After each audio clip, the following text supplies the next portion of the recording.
from Jönköping. Oh, try that again. Jönköping. Yeah, baby. What? Yeah. Were they trolling me? It's Jönköping, right? Jönköping. Well, which is it? You guys actually have to tell us. Everything's good, man. Everything's Him good. or me? Me. Apollo? Yeah. All right, loading into the next game. Night versus Thorzane. I feel like we're animals in a zoo, actually. They were like clapping at us, but then when we were like communicating, we're like, they were like, I don't understand. The gorilla's pointing at the other one. What funny activity that Brit and American are doing. All right. Do it. Let's introduce these players. Do it. In the top right-hand side, from Romania, it is Fnatic Nightend. Okay. In the lower left-hand side, standing at 6'3" with a brimming muscular body of just bronze god, one of the greatest players in the history of StarCraft 2, quite possibly the most attractive, representing the best players on the planet's evil geniuses, Thorzane! No bias. I really like Nightends.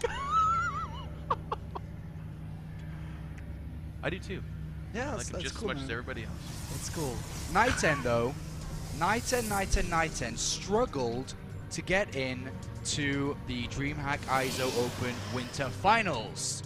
Boy, he's the BYFC guy. He even played in his home country and didn't make top 16 to get into the point system. He got top 16 in Valencia.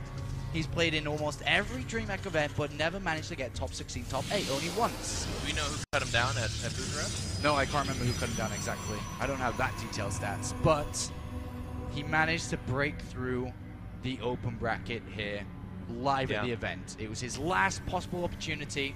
He thought that Romania would have been the best chance for him to do that, but he didn't do it. Here he did. But he's going up against the Stockholm Stockholm Open, winner.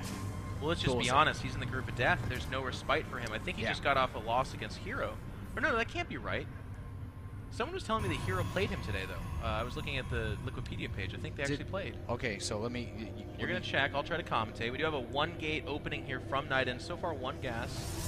That's right. Nightend has played one game already. Okay, so... And it was against Hero, yes. So I guess they did get the day off. That's kind of interesting. Yeah. But Hero took care of business, right? It was 2-0? Yes. I forgot that. So everyone they all have to play one game, and then it's a day off. Oh, right. Well, that can't be right. We only have a 3-day tournament, right? Yeah, no, it's 3-day tournament, but because Hero's in first place, he had to come in today to play no matter what. And then the rest of the days off. And then the rest of the days off. So it's like one game, then off. Most of the day And then, for example, Thorzane, who is currently sitting in position 2 in that group, if he stays, or he will stay in position 2 if he continues to do well, has to play again later on in the round of 12. So okay, I see what you're saying. Yeah. But in the back of my mind, I kind of forgot that they had to play this one game as well. Yeah. But I mean, that group of death, Nightend, a fantastic player. He too has trained in Korea for Team Fnatic. Since then, he's gone abroad, did very well at ASU's ROG. He's just a very good player. Also, a Home Story Cup regular. One of the funniest, most jovial guys you can hang out with. One of the most well-spirited, but then also honest. I love that about him. You ask him about some player, and he'll be like, "It's not very good." Oh, thank you, Nightend. But he's honest, and that's what I like about him. And he's also fantastically good. And if there is a matchup for Nightend that I think he's potentially very, very dangerous in, it's PBT. He, yes. I saw him take down Puma like he was just another Joe Blow, man. I casted Nightend in Valencia when he went up against Tasia and beat Tasia.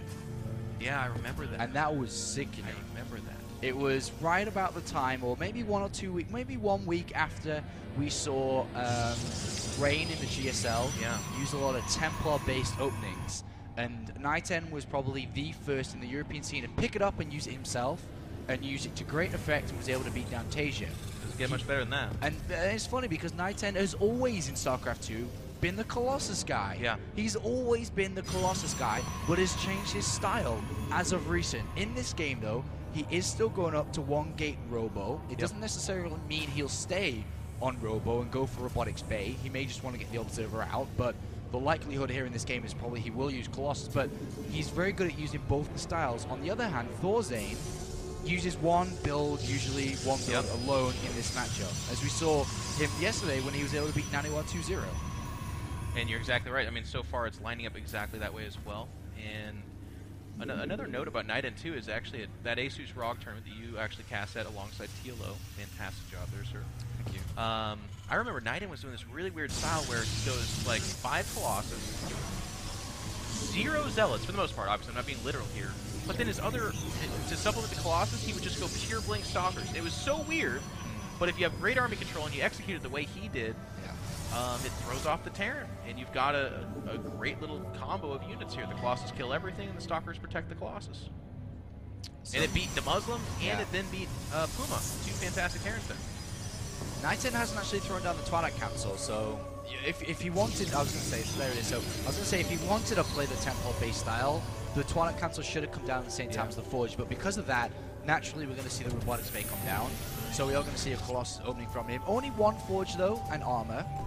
Yep. This means that he's going to have more gas to spend on his army. Yep. And a lot of people can go ahead and say, well, Apollo, it's only 100 gas if you have a second Forge. No, wait. Yes, it is only 100 gas, but you have to get a Twilight Council down a lot faster. You have to get the double upgrades a lot faster as well. So it's just long-term. You need to spend more.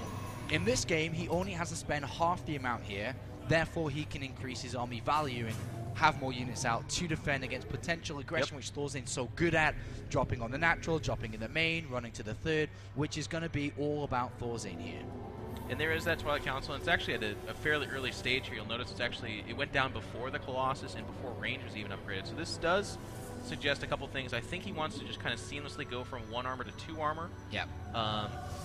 Which is the happy compromise between not going double forge. You're not spinning as much, but with 2 armor, you're still that much more effective against Marines in particular. And he hasn't got Thermal Lance, so he's not looking to dedicate to this, right? So he's going to get the Zealot charge. He'll get down the Templar Archives quite fast here as well. He actually might go 1 Colossus, no range, because he's actually getting charge right now in lieu of range. You'd always do that the other way around. You'd get range, and then you'd get charge if you were actually looking to feature the Colossus. But Thorzain right now hasn't scouted anything, so this actually doesn't really impact the game yet. No. Thorzain hasn't scouted. He'll move across now, and he's looking for the third base, as we can see. He'll see a Colossus, and then probably start up with his own Viking production. There's the Colossus being revealed. He stims and runs away. Well, let's see what Thorzain does now. He's got 2 medivacs on the way, and SCV did scout the pylon, so this is a little bit dangerous. An Immortal is being made. Yeah, this is very peculiar. I'll tell you what. With Tasia kind of leading the charge, a lot of Terrans these days are going up to like 6 medivacs before they even bother to make any Vikings. But if we see any Vikings right now out of Thorzain, then the trap has been sprung. I mean, that would be beautiful. There it is, 2 Vikings. So to Night End's credit, he shows the Colossus and then like pretends skittishly. He's like, oh no, pull back. I don't want you to kill my Colossus. But then in doing so, he's going to get Vikings out that are way, way underutilized here. For 1 no-range Colossus, you don't want any Vikings at all. And he's going to have the Zealot charge down. He can take a third base now quite easily, of course. And depending on how high these Vikings go and how Thorzain identifies what's going on, because unless he clearly identifies what the hell is going on, these Vikings won't stop being made. He'll go up to 8, he'll go up to 10 potentially, depending on how he plays this out. So right now, Thorzain needs to develop a better image of what Martin's doing, and if he doesn't, then naturally he's just going to have a lot of wasted money in the air. The Ghost Academy's never going to come down. He won't spend the money wisely, and naturally, Nighton's going to have a good edge in this game. And there's the Temporal Archives coming down as well. And you know what? I'm really questioning and this is going to sound negative, but I don't mean it that way, the intelligence of Thorzain. Right now he had a Marine show up to the third. The third's faster. The Colossus did not shoot that Marine as typical, like, long range. It was very close. And he only saw 1 Colossus. Did Thorzain sniff out what's happening here? And if he did, this attack is going to be committed and very, very strong. I think he knows now. He sees the Robo in the main base not building anything. He only sees 1 Colossus still. He just saw the Colossus didn't fire. Probably would have got a raid down there as well. Therefore, after these 2 Vikings he's making, he'll probably stop and go back to Medivacs. He should, especially upon seeing the Templar Archives being chronobusted in the main base. And with the second engineer being coming down, he should be going double upgrades. And now Thorzain should want to go back to Medivacs. He does not want to build another set of Vikings, and he should have the gist on this game. He's going to go for it. The force field's still there. There's that sandwich that we were talking about. The Zealots charging in, but is there just too much DPS behind those force fields? We do see that Nighton's backing up here. Most of his Zealots are gone, but Thorzain's going to pull back and allow his Medivacs to do their work. Now landing the Vikings. He could pull up this ramp, but still a couple more force fields on those sentries, very Can't dangerous. Lose this Nexus really, and he is going to lose He's going to give it up. He gives it up. It's painful. Templar's getting warped in just before Storm finishes, but that does mean that they won't have the energy necessary. If you click on all three of them, you can see there's no Storm there. Niten's biggest mistake in this game was overlapping, not overlapping, but making different levels of force fields there. Yeah. He didn't need to. All he needed to do was hold off. He didn't need to cut the army up into small chunks because at the end of the day, he wasn't able to manage it anyway. Right. Therefore, he didn't have enough force fields to hold off. He loses his Nexus. So, Niten, unfortunately, with a wrong decision on the force fields and what I can see there, has now cost him the Nexus. What? I'm sorry to interrupt you, buddy. No, go ahead. Niten's adding a second robotics bay in conjunction with his second robo. Oh. And that's a lot of gas. Do you know what this is? Oh my Do you know what this is? What? Because, as mentioned, he's so used to playing this other style. That this is the perfect time when you do go for the robo and robay at the same time. And we'll keep your eye on that production tab, folks. If he doesn't cancel, that's actually a big mistake. Yeah. Whiff of a Storm there. Mobius reactor is nearing completion. We do see Ghosts not yet queued up, and none are on the field, if I'm not mistaken. No, there's none. So he's going to have to play a little bit of a Storm dodger right now. Niden's army is very, very powerful. Force field goes down. Beautifully placed force fields. But then a really weird Storm actually kind of squandered that nice little play. Behind this, the Forge is inactive. There is no blink.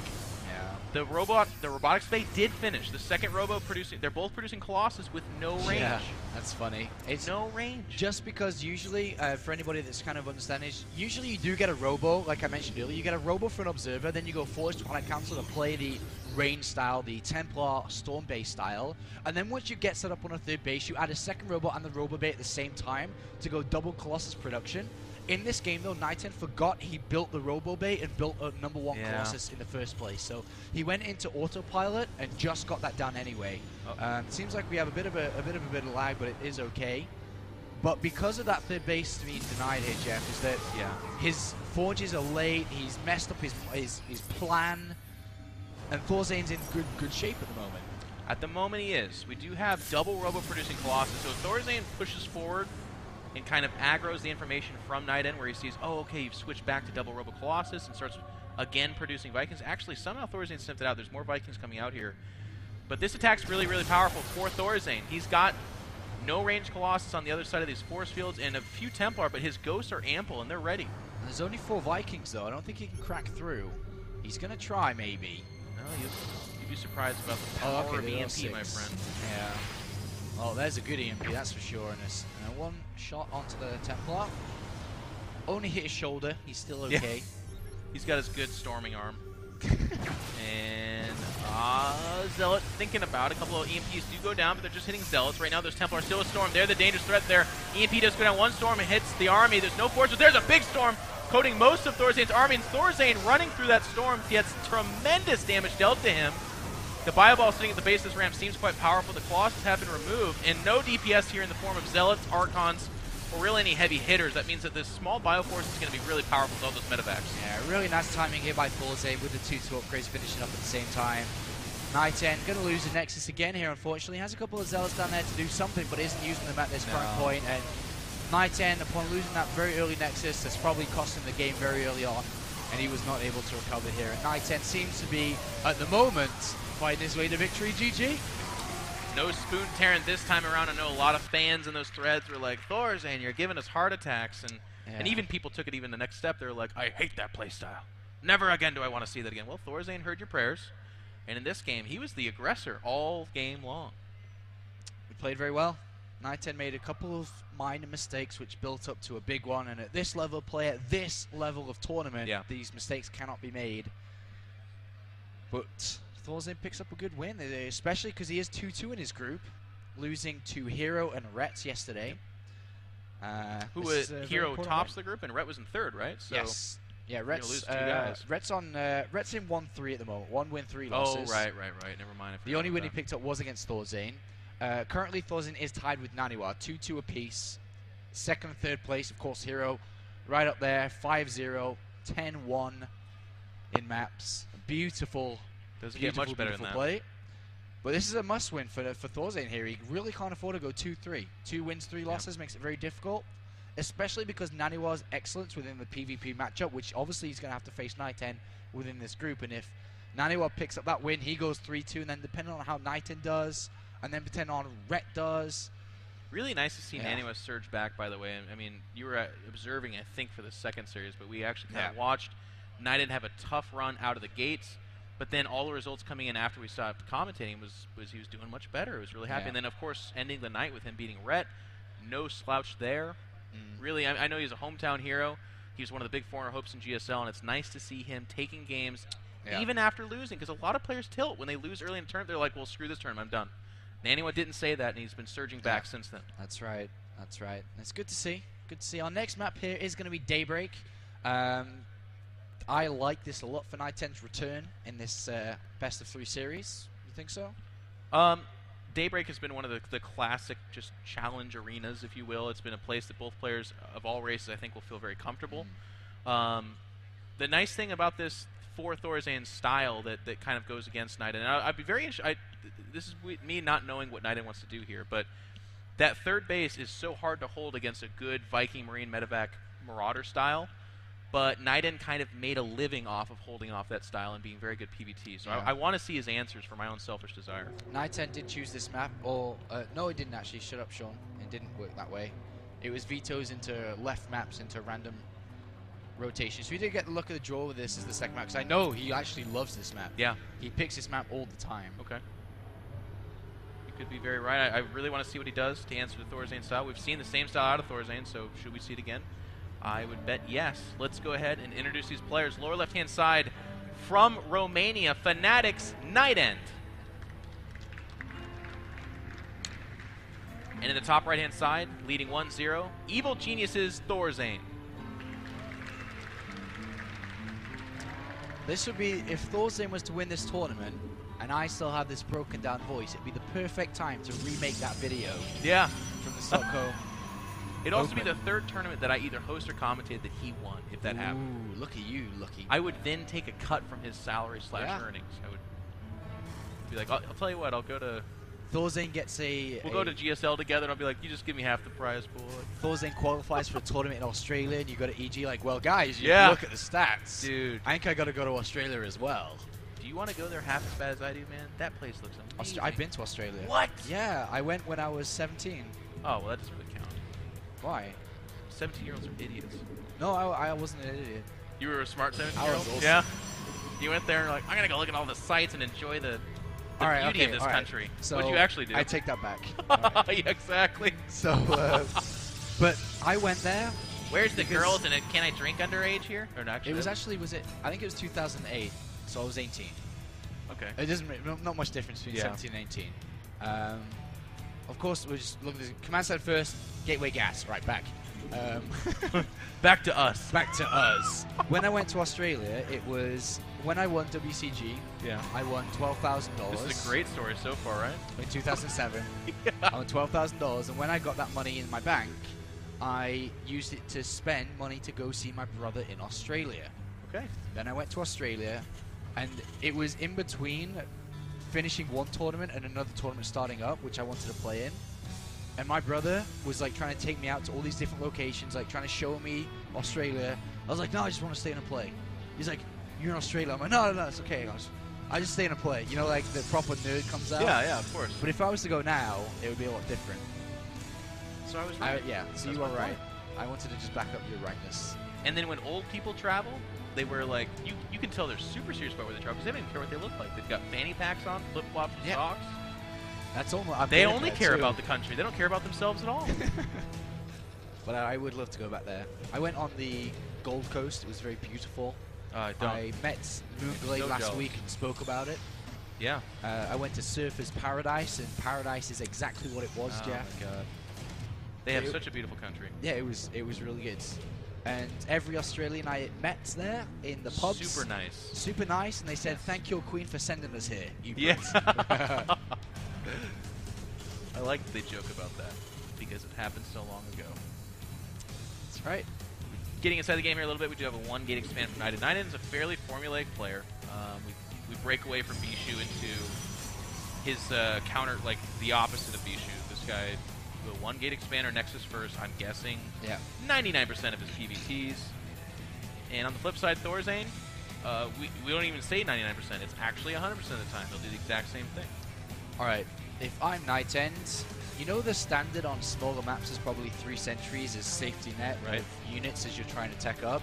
If I was Night End, I'd go 1 against Thorazane. Daybreak? Yes. Maybe as so I think the part that you're leading into is a hard counter to what Thorazane does. Yeah. This map against Daybreak, Thorazane, yeah.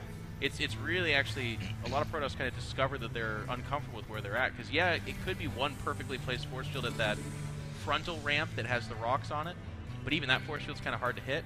But after that, it's like 5 force fields to do any kind of delaying here. So. No, but I definitely think the way that Thorazane, I've seen him play a lot. I know how he plays. Yeah. He doesn't deviate. He does not. He won't change. He's going to go for this 9-10 minute move out when Stim is ready every single time. And I think you can cut corners to get to your Colossus out faster. Third Nexus. Or do something like this. So 1 sentry 620. or a third Nexus is the same thing, Jeff. 620 third Same Nexus. thing. Cutting corners, and I think this is really is exactly what I just said. The point taken is, you know, Thorazane doesn't cut corners. He does the same thing over and over. But on the flip side, what did Naniwa do yesterday? Remind me, please. Well, he did that fast third Nexus, and he dies. He died pretty easily. He did some weird stuff. He tried to add cannons to defend it on Daybreak in particular. It was not this fast. Oh my god, well. double forge?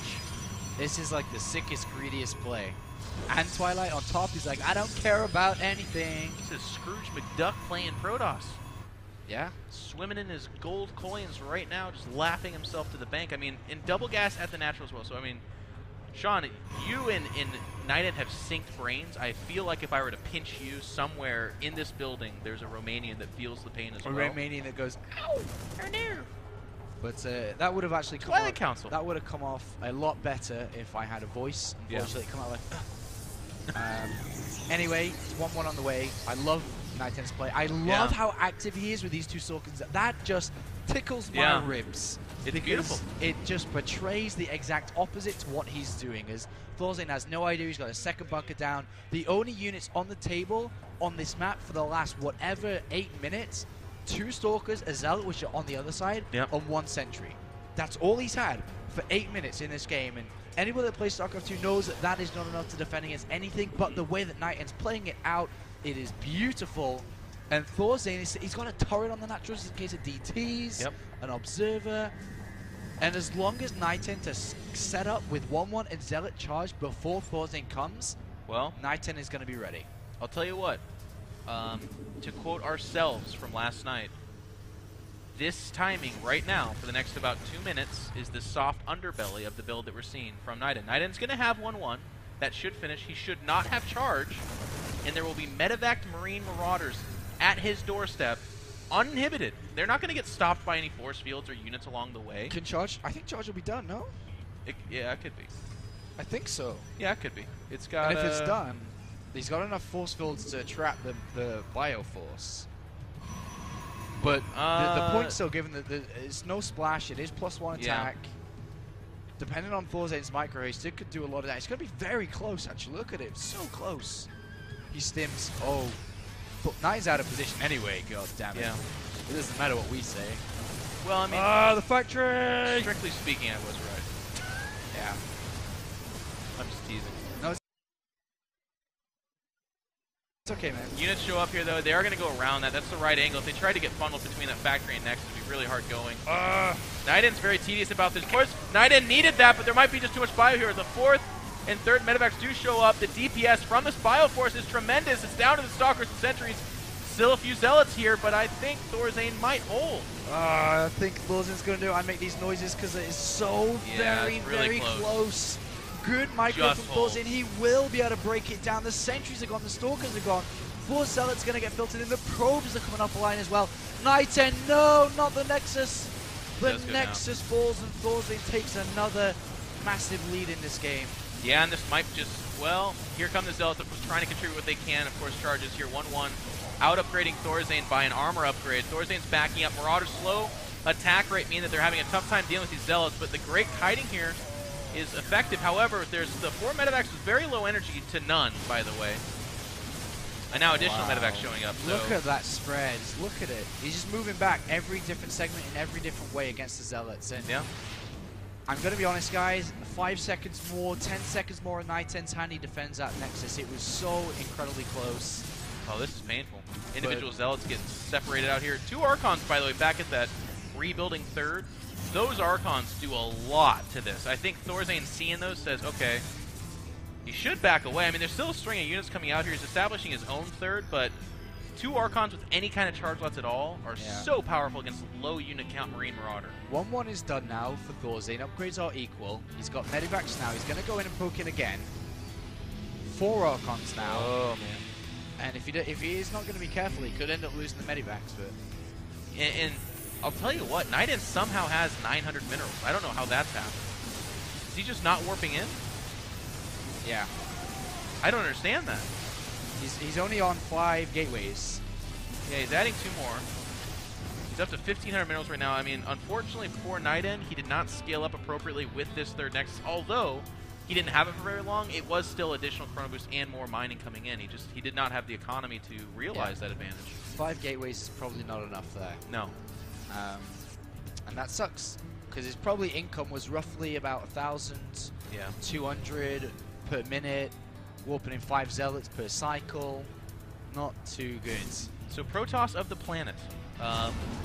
Thorzane's build will take into account your sub-7 minute third Nexus, and you better be ready for it. So Naniwa and Nighten have stepped up to the plate, and so far they've been struck out. The nice thing here for Thorzane as well, continuing on, as if there was not more nice things. Yeah. He knows he can just continue to make medevacs, but then also skip Vikings, go straight to Ghosts. And Ghosts, the hard thing about opening Templar, oh, we have a drop in that main. It looks like it'll be forward here. Is Vikings are only good against Colossus, okay? Ghosts, they're good against absolutely everything, and they're equal parts hard counter to Templar. It's true. It's a true statement, Jeff. So Nighten's in a tough spot. His Archon's are going to turn into a big fluffy marshmallow man, and the rest of his army's going to lose half its health with those shields being peeled off by EMPs. Yeah, this is going to be very, very rough here, especially as 2-2 is drawing to an end here. It's almost completed. And Nighten is going to walk into this. Ghosts are going to destroy everything. He picked off the probe that was dropping that pylon. And that's just rough. Yep, the Ghosts are over here. They do have the Mobius reactor, so EMP is available. There's 1 Templar with Storm. Oh, hello. Fighting into that Shroud was a mistake. The army was foiled and ready to strike. More Templar kind of bunching up over here. So if they somehow land Miracle Storms, this could get close. But it's just hard to count on that, really. I think Thorzane actually wanted to go up that ramp, but then realized he didn't have enough energy to scan, so he couldn't. There it is. Now he does have enough energy. I did check the energy, by the way. And here's the EMPs. Great EMPs. And Nighten up against the wall. He's going to pay for running from here, too. The Templar are too slow. They're in the caboose. Archon's getting picked off right and left, down to 1 Archon. There are some Templar getting warped in here, but they don't have the time or energy to be relevant at this second. And it looks like Thorzane's going to start taking spoonfuls out of this guy. Yeah. Only Thorzane would chase a guy down with 60 supply advantage and then be like, okay, hang on, guys, let's pause. Is everyone here? Where's Billy? And then they get all accounted for, and they're like, all right, let's go forward. There's 1 Storm. That was a good Storm. Got the majority of the medevacs. There's a lot of Zealots there. Yeah. But they're all clumped up.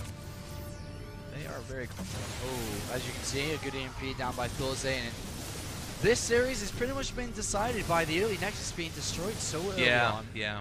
And it's a little bit sad for Nighten, but Thorzane is looking to clean this up. Nighten trying to survive. He's got a couple more Storms. Yeah. I mean, the Ghosts are all bunched up, and they're kind of at half health. Here come the Zealots. There's the EMPs coating them, but kind of whiffing the Templar, however, getting the worst end of that EMP, and the Zealots are moving in. There's the kiting. With no force fields, this is so painful for the Protoss. Yeah, and 3-3 is not quite done yet either, so 1 more EMP on that Zealot bunch. The bunch of bananas are going to fall down here. Yeah. All the Zealots, no matter how many Zealots you have, once the EMPs are down, GG. Thorzane advances, or doesn't advance necessarily, but he is up there now, top 3. Gets past very a very much tough hurdle. So. Yeah. Looking to advance. It's like, look at his map score as well. Well, he was second, he just 2-0'd a guy, so I can't imagine he drops after that. I said advance in the back of my brain is like, be careful with what you say, but he is pretty much advancing from that group. Of course, Night10 now 0-2. Unfortunately, Rhett 1-3. 4GG surprisingly 1-3 as well in that group. And Thorzin is looking like he can achieve and finish with a top 3 there. Yeah, I mean, all eyes go to Naniwa. Naniwa's got to play against Night10. If Naniwa wins, I think that might lock the top 3 yes. with